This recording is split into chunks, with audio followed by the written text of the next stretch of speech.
తాకట్లో ఉన్న మీ బంగారాన్ని విడిపించి ఆ రోజు ఆన్లైన్ రేటుకి కొంటాం. Sharma gold company. ఇటీవల జమ్మూ కాశ్మీర్లోని పహల్గాంలో జరిగిన ఉగ్రదాడిలో 26 మంది అమాయకులు ప్రాణాలు కోల్పోయారు. ఇందులో 2 ఏపీ వాసులు కూడా ఉన్నారు.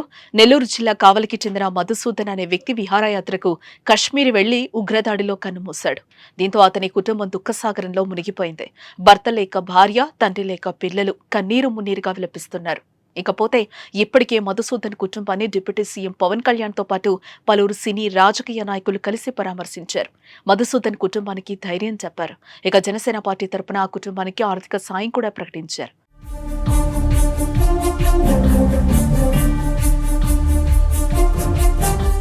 తాజాగా మా అధ్యక్షుడు హీరో మంచు విష్ణు మధుసూదన్ కుటుంబాన్ని కలిశారు.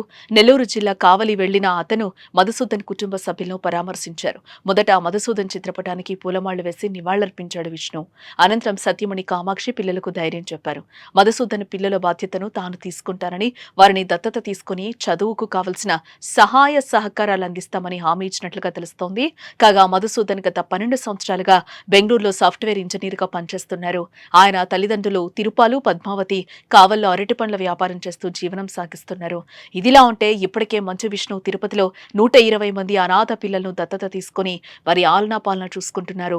పిల్లలకు అవసరమైన విద్య, వసతి, నిత్యావసరాలు అందిస్తున్నారు.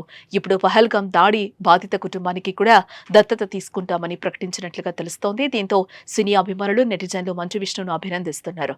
గ్రేట్ మంచు విష్ణు అంటూ పొగడ్తలతో ముంచెత్తుతున్నారు. వాళ్ళకి మాట్లాడాలి, తప్పుగా అర్థం చేసుకోకండి. నేను వాళ్ళు మాట్లాడుతున్న మా ఇద్దరి మధ్యనే ఉంది.